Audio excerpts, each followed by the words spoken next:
జనజీవితాలతో పెనవేసుకుపోయిన సీరియళ్లలో శాశ్వత బంధం వీలది. స్మాల్ స్క్రీన్ ఆల్ ఫేవరెట్ కపుల్గా పేరు తెచ్చుకున్న జాకీ అండ్ హరిత ఇవాల్టి మన life mates. Hi Jackie garu. Hi Haritha garu. How are you? Fine, good. How are you? Thank you. I'm also good. Thank you so much. Actually small screen heroines already మీరు. లైఫ్లో heroines ఎప్పుడయ్యారు? ఎన్ని years అవుతోంది? 12 years. Okay. 2001 August 4th we got married. 2001 February 14th engagement day అన్నమాట. Valentine's Day రోజు engagement. అయితే definitely ఇక్కడ ఒక doubt రావాలండి. లవ్ అయి ఉంటుంది. అయితే లవ్ అనే కంటే ఇష్టపడి పెళ్లి చేసుకుంటాం. ఇష్టపడి అంటే ఓకే నేను చేసుకుంటే డెఫినెట్గా నా లైఫ్ బాగుంటుంది. డెఫినెట్గా జాకీని చేసుకుంటే ఎలాగో బాగుంటుంది అని తెలుసు. తన వర్షన్ కూడా మీరే చెప్పేస్తే బాగుంటుంది అని ఫిక్స్ అయింది అని ఆయన ఫిక్స్ అయిపోయారు. పరిచయం ఇక్కడ పరిచయం మేము ఈటీవీ సీరియల్స్ ఫస్ట్ మెగా సంఘర్షణ, సో అక్కడ స్టార్ట్ అయింది. అక్కడ కలిసాము. Daily same location, same car, అలా అలా అలా స్టార్ట్ అయ్యి తర్వాత వైదేహి అని ఇంకొక సీరియల్ చేసాం దూరదర్శన్కి. అది కూడా మీ ఎదురు పేరు. సంఘర్షణ వచ్చి నేను ఒక మంచి భార్యను కాదు అందులో. సెకండ్ మ్యారేజ్ చేసుకున్నాను. నన్ను ఫస్ట్ వైఫ్ చచ్చిపోతే వాళ్ళ పిల్లలు పెంచడం కోసం నన్ను పెళ్లి చేసుకుంటారు. వాళ్ళ నాన్నగారు మా నాన్నగారు బిజినెస్ పార్ట్నర్స్. ఆ తర్వాత సరే ఇద్దరికి పెళ్లి చేస్తే అలా చేసేసరికి న్యాచురల్గా అయితే ఒక కూతుర్ని ఎవరు వాళ్ళ లైఫ్ కావాలనుకుంటారు, ఏ అమ్మాయి అయినా సరే కొత్తగా. సో కూతురు ఉండేసరికి దాన్ని ఎలా అవాయిడ్ చేయాలా అని ఒక ప్లాన్ వేసే ఒక క్యారెక్టర్ అనమాట. సో వైదేహి మాత్రం చాలా పాజిటివ్ రోల్. ఎవరు ప్రపోజ్ చేశారు? ఇప్పటివరకు అది పెద్ద క్వశ్చన్ మార్క్. వై? ఎవరు ప్రపోజ్ చేశారు? ఇద్దరు ప్రపోజ్ చేసుకోవడానికి ప్రపోజ్ ఐ లవ్ యూ లేకపోతే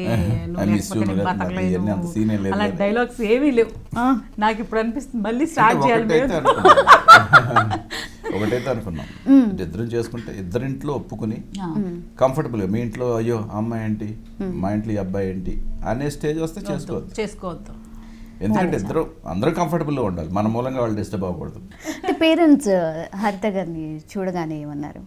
ఇదో విచిత్రం ఏంటంటే ఈ సీరియల్ చూసి ఆడియన్స్ మా ఇద్దరు క్యారెక్టర్లు చాలా బాగుంటాయి అందులో. సంఘర్షణ సీరియల్లో వాళ్ళు చేసుకుంటారు, బాగుంటారు, వీళ్ళిద్దరు పెళ్లి చేసుకుంటారులే, వీళ్ళిద్దరు బాగుంటారు. నిజంగా అలా ఫిక్స్ అయ్యారు. ఎందుకో తెలియదు, అది మా క్యారెక్టర్లు నచ్చడం, ఆ క్యారెక్టర్లో మమ్మల్ని ఇద్దరిని చూడడం వాళ్ళకి నచ్చి ఉండొచ్చు. వీళ్ళిద్దరు డిఫరెంట్గా అనుకున్నాం. మేము పెద్ద షాక్ అవ్వలేదు, ఎవరు షాక్ అవ్వలేదు తెలుసు. నా అప్పుడే అనుకున్నాం సీరియల్ చూసినప్పుడే వీళ్ళిద్దరు అయితే బాగుంటుంది, కెమిస్ట్రీ బాగా work out. So parents chemistry work అయింది కాబట్టి వాళ్ళకి పెద్ద మిస్టరీగా అనిపించలేదు. సో మా ఆయనకి చాలా లైఫ్లో బాగా సెటిల్ అయిపోయిన తర్వాత పెళ్లి చేసుకోవాలి అనేవాళ్ళు. మేమిద్దరం అనుకోకుండానే నేను లైఫ్లో సెటిల్మెంట్ రావడానికి ఇదేమన్నా సినిమా నా క్లైమాక్స్. సో అలా ఏముండదంటే నేను పెద్ద సో క్లైమాక్స్ కాదు జీవితం. సో ఎవ్రీడే అది వెళ్తూ ఉంటుంది. ఎప్పుడప్పుడు సెటిల్ అవుతారో అప్పుడప్పుడు మన కృషి మనం చేయాలంతే. ఎలా కన్విన్స్ చేశారు లాస్ట్కి వస్తే? అసలు కన్విన్స్ ఏముంది, జీవితంలో పెళ్లి చేసుకోవాలి ఫిక్స్ అయిపోయారు కదా. సెటిల్మెంట్ తర్వాత చూసుకుందాం, ముందు పెళ్లి చేసేసుకుందాం, పెళ్ళే సెటిల్మెంట్. ఆ 3 years ఆఫ్ టైంలో డైలీ కార్లో మీట్ అయ్యేవాళ్ళు కదా. సో అలా అలా హలో హాయ్ అనుకున్న తర్వాత మీకు ఎప్పుడు అనిపించింది ఓ హరిత షీజ్ వన్ అని? అంటే వర్క్లోని కూడా చాలా డెడికేషన్గా పనిచేసేది, చాలా డెడికేషన్ అనమాట.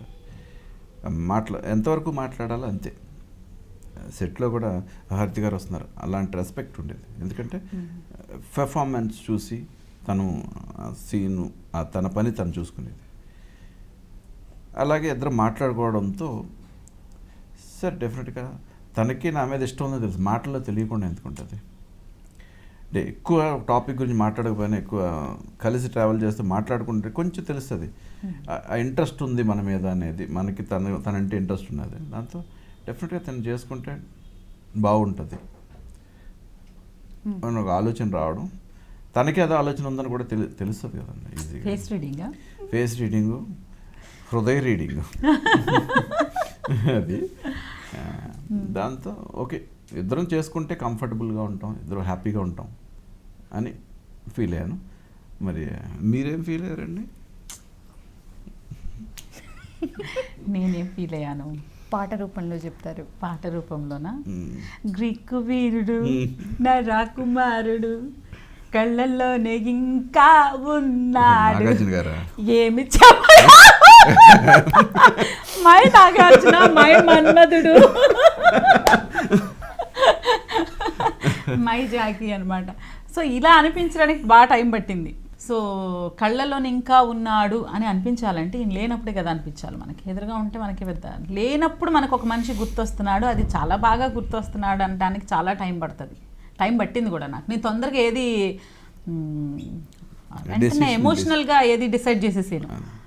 చాలా ఆలోచిస్తాను అన్ని, మళ్ళీ మా మమ్మీ వాళ్ళతో షేర్ చేస్తాను, మా అన్నయ్యతో మా చెల్లితో అందరితో చెప్పేసి మొత్తం ఓకే అమ్మాయి అందరు కంఫర్టబుల్గా ఉన్నారంటే అప్పుడు ఆ పని చేస్తా. లేకపోతే ఎందుకు అన్నట్టుగా అలా అనిపించడానికి నాకు టైం పట్టింది. ఎందుకు ఆ టైము పట్టాక కూడా అనిపించింది అంటే ఎంత మంచితనం లేకపోతే సో ఆ రెస్పెక్ట్, ఈయన ఇచ్చే రెస్పెక్ట్, లేడీస్కి ఇచ్చే రెస్పెక్ట్, సెట్లో బందా లేకుండా చాలా కూల్గా ఓకే. ఇది అప్పటికే పాపం హీరోగా 11 సినిమాలు చేసేసారు. అప్పటికే చేసినా కూడా మన యూజువల్గా సినిమా హీరో హీరోయిన్ అనగానే ఏదో ఒక మనకి అందరికీ నేను నార్మల్ ఒక అమ్మాయి లాగానే నార్మల్ ఆడియన్స్ లానే ఆలోచిస్తాం కదా. సో అవన్నీ ఏమీ లేకుండా చాలా కూల్, రెస్పెక్ట్, కేరింగ్. నేను అనుకుంటే నాకు మాత్రమే ఇస్తే దాన్ని డౌట్ పడాలి, నాకు మాత్రమే ఇచ్చినా కూడా ఆ టైంలో మనకు బాగానే అనిపిస్తుంది. సారీ సారీ అమ్మాయిలందరికీ కాదు, సో అమ్మాయిలందరికీ ఇచ్చినా కూడా ఐఎమ్ హ్యాపీ. సో హరిత తర్వాత కుళ్ళుకుంటారు కదా, హరితకి ఇంత మంచి మొగుడు దొరికాడని. సో సెట్లో అందరికీ అదే రెస్పెక్ట్. సెట్ బాయ్ దగ్గర నుంచి డైరెక్టర్ వరకు అందరికీ మంచి ప్రౌడ్నెస్ అది ఉండేది కదా. అమ్మాయిలు ఎక్కడ పడిపోతారంటే అబ్బా అబ్బాయి ఎంత సాఫ్ట్గా ఉన్నాడు ఇవన్నీ అప్పుడు మీ నేటివ్ మాది కాకినాడ అండి. యాక్చువల్ చెన్నైకి కెమెరా డిపార్ట్మెంట్లో వర్క్ చేశాను. చెన్నై వెళ్ళిన తర్వాత కెమెరా డిపార్ట్మెంట్ నుండి వర్క్ చేసిన తర్వాత అక్కడ డైరెక్టర్ విజయభాస్కర్, మన్మధుడు రవి డైరెక్టర్, తను మేమంతా ఫ్రెండ్స్ అనమాట. ఏం జాకి నువ్వు యాక్ట్ చేయొచ్చు కదా అని తను అడగడం, ఇటు ఇలాగా ఈ ఇండస్ట్రీకి ఆర్టిస్ట్ అవ్వడానికి కారణం విజయభాస్కర్ అనమాట. ఎప్పుడైనా అనుకున్నారండి నేను ఆర్టిస్ట్ అవుతాను అనేసి? నాకు మామూలుగానే కెమెరా అప్పుడు మీటర్ పట్టు చూస్తుంటే అందరూ డాన్సర్లు అంతా ఏడిపిస్తుండే, అరే అయ్ అని ఏడిపిస్తుండే. నేను భయం అనమాట ఫస్ట్, భయం భయం. అందరూ జనాలు హడావిడి ఉండేవారు, ఈ డాన్సర్లు అంతా ఉండేవారు. కొంతమంది కొంచెం మనం చూడకుండా ఉంటే ఇంకా ఏడిపిస్తారు కాబట్టి మనకేంటంటే ఆ పని పని నేర్చుకోవాలి తొందరగా, ఆ ఉద్దేశంతో కొంచెం సైలెంట్గా ఉండేవాడిని. అల్లరే కానీ యాక్ట్ చేసేవాడిని సైలెంట్గా. యాక్ట్ చేయడంతో కొంచెం వాళ్ళు ఏడిపించడం చేసేవారు. ఆ తర్వాత అక్కడ కొంచెం నాకు బేసిక్గా మాది కాకినాడ మూలంగా ఎటకారం ఎక్కువ ఉంటుంది. గోదావరి జిల్లా ఎటకారం అంతా బాగా ఎక్కువ ఉంటుంది. కౌంటర్లు వెంటనే వచ్చేస్తాయి. ఇంక లోపల మీరిద్దరు ఎవరైనా వేరే వాళ్ళు బయట వాళ్ళు మాట్లాడుకుని ఇక్కడ కౌంటర్ ఒకటి వెళ్ళిపోతూ ఉంటుంది, ఇన్నర్ వాయిస్ ఒకటి. ఓకే, దానికి ఆ చిన్న కౌంటర్లు మాట్లాడడంతో విజయభాస్కర్ ఒకటి, జాకీ నువ్వు యాక్ట్ చేయొచ్చు కదా, సర్లే అవే నువ్వు డైరెక్టర్ అయినప్పుడు చేస్తాను. అలాగే తను ఒకటి డైరెక్ట్ చేశాడు, ప్రార్థన అనే సినిమా. దాంట్లో నేను ఫస్ట్ యాక్ట్ చేశాను. అలా కాకినాడ నుండి చెన్నై. అయితే హరిత గారికి కౌంటర్లో చాలానే, అది కౌంటర్ అర్థం అవడానికి నాకు 10 years పట్టింది. అంటే అట్లా 2 years కానీ నాకు అర్థమవుతుంది అవి కౌంటర్స్ అని.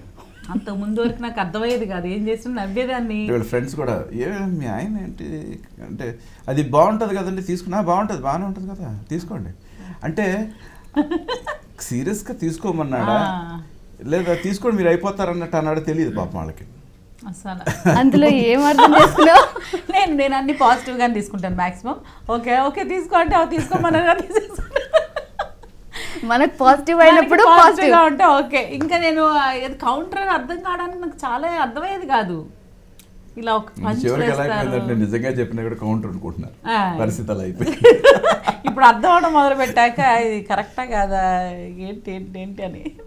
ఆయన కరెక్టే బాబు, తీసుకో ఓకే. ఓకే, మీ ఫ్యామిలీ బ్యాక్గ్రౌండ్ వచ్చేసరికి అంటే మిమ్మల్ని ఎంకరేజ్ చేశారా? లైక్ మమ్మీని ఎంకరేజ్ చేశారు మొత్తం. సో ఆవిడే అంటే చిన్నపిల్లలప్పుడు వీళ్ళు బాగుంటారు, చిన్నప్పుడు కొంచెం ముద్దుగా ఉంటాం కదా, సో యాక్ట్ చేస్తే బాగుంటుందని అన్నయ్య, యాక్చువల్గా అన్నయ్యకి బాగా ఇంట్రెస్ట్ యాక్టింగ్ అనేది. స్కూలింగ్ అయిపోయాక కాలేజ్ లెవెల్ వచ్చేసరికి వాడిని బాగా ఎంకరేజ్ చేసేసరికి అన్నయ్య ముందు చెన్నై వచ్చేసాడు. సినిమా అనగానే గుర్తొచ్చేది మెడ్రాస్ వెళ్తేనే మనం యాక్ట్ చేయగలం అనేది.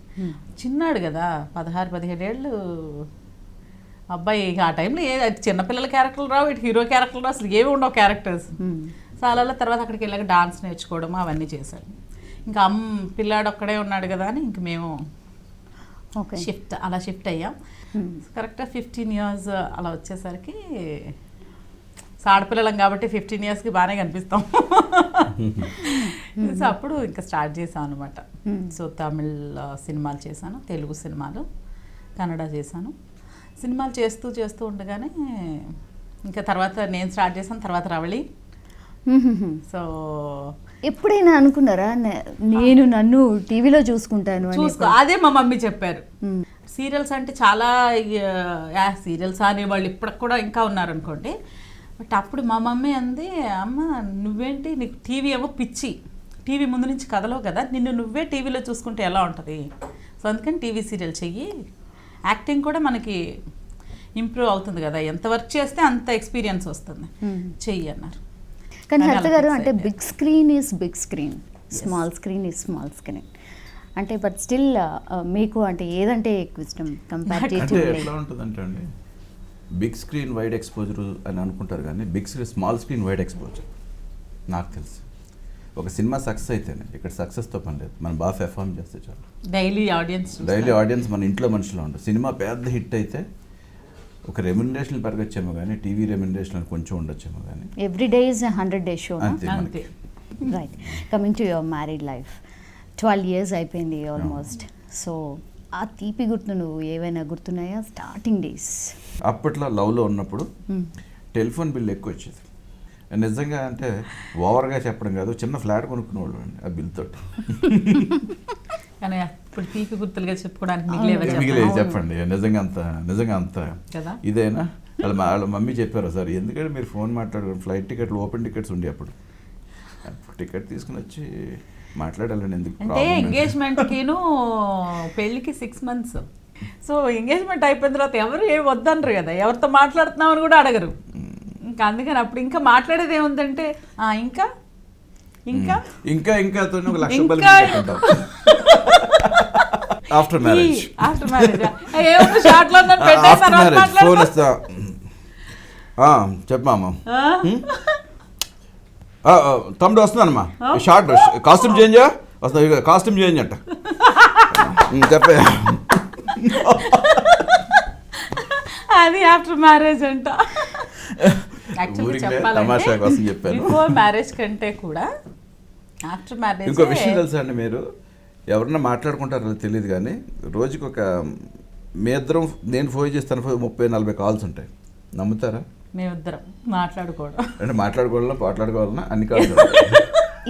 ఇప్పుడు కూడా షార్ట్ గ్యాప్ రాగానే ఫోన్ చేస్తాం, షార్ట్ గ్యాప్ రాగా ఫోన్ చేస్తారు. ఏం చేస్తున్నావు? తిన్నాను. ఏం తిన్నావు? బాగానే కుమ్మావా? సరే ఏం యాక్ట్ చేస్తున్నావా? బాగా చేస్తున్నావా? కాన్సన్ట్రేట్ చేస్తున్నావా? సరిగ్గా కళ్ళు పెద్ద చేసి యాక్ట్ చేయ మాము అంటే నన్ను మాము అని పిలుస్తాను, నేను తన మాము అని పిలుస్తాను. ఓకే, హరిత గారు కుకింగ్ ఎలా చేస్తారండి? బాగా చేస్తుందండి, నాన్ వెజ్ అన్నీ బాగా చేస్తుంది, కానీ చేయదు. బాగా చేయిస్తుంది కూడా, బాగా చేయిస్తుంది. అవునా? అన్నీ బాగా చేయిస్తాను చక్కగా. చేసిన తర్వాత బాగాలేదు అని ఒక్కరోజు కూడా ఇప్పటివరకు చెప్పాను? చెప్పదు, ఎందుకంటే చేయలేమోనండి. కమింగ్ టు యువర్ కిడ్స్, ఇప్పుడు ఏం చదువుతున్నారు? మా బాబు 4th standard చదువుతున్నాడు, పాప వచ్చి PP2 అదే అప్పర్ కేజీ యూకేజీ చదువుతుంది. మా బాబు పేరు మృదుల్, పాప పేరు సంస్కృతి. ఇద్దరికి ఎవరు బాగా అటాచ్డ్? అడగండి. కాదు, ఈయనేనండి, ఈయనే. ఆవిడని అడగండి అన్నారు. అడగండి అన్నారా? చెప్పేసానుగా, అందుకే అటాచ్మెంట్ అని తనకేంటి. అంటే ఇప్పుడు జాకీని మీరు భర్తగానా, ఫ్రెండ్గానా, ఫాదర్గానా అని మీరు అడిగితే నీ ఫస్ట్ ప్లేస్ ఫాదర్గా ఇస్తాను, నెక్స్ట్ ఫ్రెండ్గా ఇస్తాను, థర్డ్ హస్బెండ్గా ఇస్తాను అన్నమాట. సో ఫస్ట్ ఎంత నిగూఢమైన అర్థాలు ఉన్నాయి అందులోని. జాకీ గారు, అంటే లైఫ్లో చాలా మ్యారేజ్ లైఫ్, దెన్ కిడ్స్, దాని తర్వాత next when you think of your future ఏముంటుంది అనిపిస్తుంది? ఫ్యూచర్ అంటే ఏం లేదండి, మాకు తెలిసిన ఉద్యోగం ఇది ఒకటే. అంటే ఆర్టిస్ట్గా నేను బేసిక్ కెమెరా డిపార్ట్మెంట్ నుంచి ఆర్టిస్ట్ అయ్యాను. నాకు స్క్రిప్ట్ వర్క్ అంతా కూడా నాకు ఇష్టం బాగానే. నేను కథలై కూడా చేసుకుని ఉన్నాను. మేబీ టైం సహకరించి అవన్నీ మనకి బాగా వర్క్ చేయగలం అనే కంఫర్టబుల్ జోన్లో ఏమన్నా ఉండగలం అనుకుంటే ప్రొడక్షన్ స్టార్ట్ చేయాలని నాకు, టీవీ ప్రొడక్షన్. దానికి సరిపడే మొత్తం స్క్రిప్ట్ అంతా కూడా నేను వర్క్ చేసి పెట్టుకున్నాను. ఎందుకంటే అప్పుడు ఆ టైంలో ఇది ఇస్తే నేను చేస్తానే కాదు, నాకు ఇష్టం ఫస్ట్ నుండి కూడా. బేసిక్గా కెమెరాలో ఉన్నాను కాబట్టి నాకు కొంచెం డైరెక్షన్ మీద ఇంట్రెస్ట్ ఉంది. డైరెక్ట్ చేయొచ్చు, అలాగే ఓన్ ప్రొడక్షన్ స్టార్ట్ చేద్దాం. డైరెక్షన్ కంటే ప్రొడక్షన్ స్టార్ట్ చేస్తే, నేను హిందీకి చేసుకున్నాను 2 స్క్రిప్ట్లు చేస్తే నేను హిందీలోనే చేయాలన్నమాట. మీ ఇద్దరికి ఫ్రీ టైం అంటే ఏంటి, ఎంటర్టైన్మెంట్ అంటే ఏంటి? ఎంటర్టైన్మెంట్ అంటే అందరం మంచం మీద కూర్చుని నలుగురం అక్కడే ఏదైనా తినేసి, అక్కడ ఎవరికి కావాల్సిన ఛానల్ అది పెట్టుకుంటా ఉంటే ఇంకోటి కోపం వచ్చేసి, ఎప్పుడు నువ్వే చూస్తావా నాకు ఇచ్చేయని లాక్కుంటే మధ్యలో ఏమో ఎప్పుడు మీరు ఇవే చూస్తారా, ఎప్పుడు కార్టూన్ బెటరా అని వాళ్ళు అడిగి. సో అదే మాకు పెద్ద ఎంటర్టైన్మెంట్, రిలాక్సేషను, ఎంజాయ్మెంట్ అన్నీ అవే. స్పెషల్గా ఎంటర్టైన్మెంట్ షాపింగ్. నాకు టైం దొరికితే షాపింగ్లో ఉంటాను. షాపింగ్. ఫేవరెట్ సింగర్ అంటూ ఏమైనా ఉందా? ఎవరైనా పర్టికులర్లీ వీళ్ళ సాంగ్స్ వినడము? అంటే నాకు మ్యూజిక్ డైరెక్టర్గా ఇళయరాజా గారు ఇష్టం బాగా. సాంగ్ పాడడం అయితే ఆవిడే బాగా పాడగలరు. నాకు వినడం బాగా వచ్చండి. వినడం బాగా వచ్చు. Very good listener. కరెక్ట్, అర్థమైంది. నువ్వు పాడు అని. ఆహా, వినడం అలవాటు చేసుకున్నావు. వినడం అలవాటు చేస్తున్నాను పెళ్ళైనప్పటి నుంచి. మాట్లాడద్దని. మీ ఫేవరెట్? నాకు ఫేవరెటా సింగర్స్ ఎవరు బాగా పాడితే ఆడలే. బాలసుబ్రహ్మణ్యం గారు నాకు చాలా బాగా ఇష్టం. ఒక సాంగ్ ఏదైనా, వన్ సాంగ్ కెన్ యూ హమ్? నీవు లేక వీణా పలుకలేనన్నది, నీవు రాక రాధా నిలువలేనన్నది,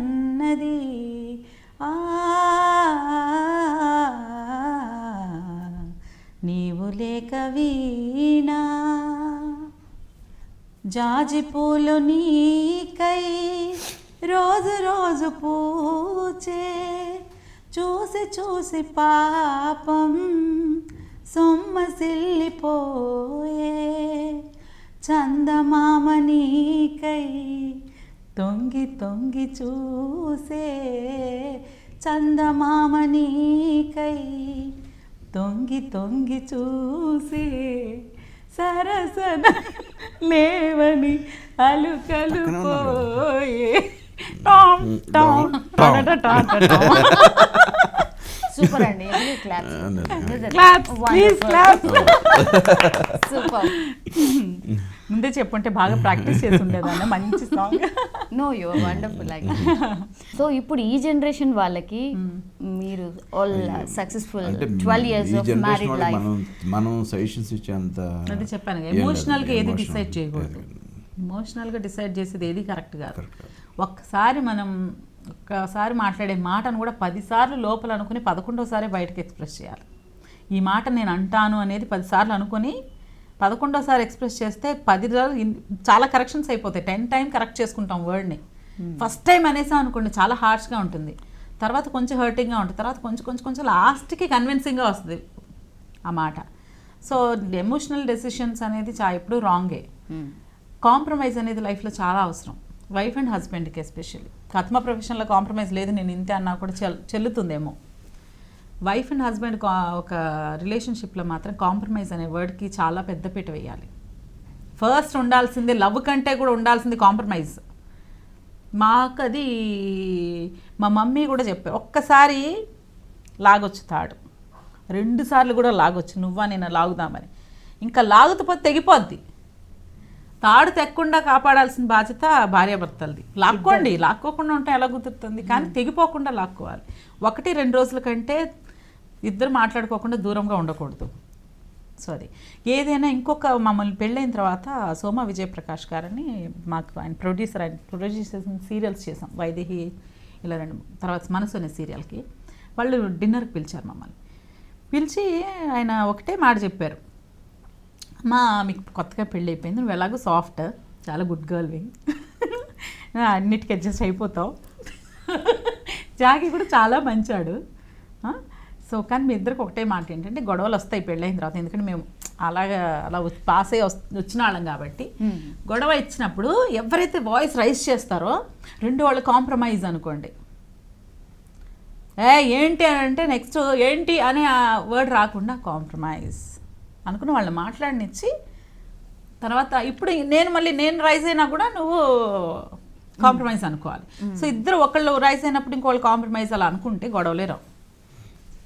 నువ్వేంటి నేనేంటి అనుకునేసరికి ఏముంది, ఇంకా నాకేం తక్కువ అంటే నాకేం తక్కువ, ఇంకా తలలా పెరిగిపోతుంది కదా. తర్వాత ఇగో లోపల అహంకారం బయటకు వస్తూ ఉంటుంది.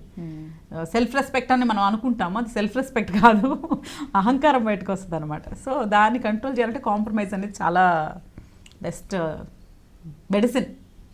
అంతే. ప్రతి కప్పులు సంతోషంగా ఉండంత అనుకుంటాం, కానీ చాలామంది డైవర్స్ తీసేసుకుంటే హ్యాపీగా ఉంటారు. ఆ మెమరీస్ ఎక్కడికి పోతాయి, మర్చిపోలేం కదా. చిన్నప్పుడు విషయాలే మర్చిపోలేనప్పుడు పెద్ద అయ్యాక పెళ్లి చేసుకుని కాపురం చేసిన ఒక లైఫ్ని మర్చిపోయి ఇంకొకళ్ళు నాట్ పాసిబుల్. చాలా టార్చర్ లోపల ఎవరి కాళ్ళకి. సో అది రాకుండా ఉండాలంటే కాంప్రమైజ్ అనేది చాలా అవసరం. ఓన్లీ వన్ మెడిసిన్ మేము యూజ్ చేసేది compromise. Beautiful medicine. Thank you so much. Actually it was very beautiful couple. చాలా విషయాలు షేర్ చేశారు. You are so entertaining.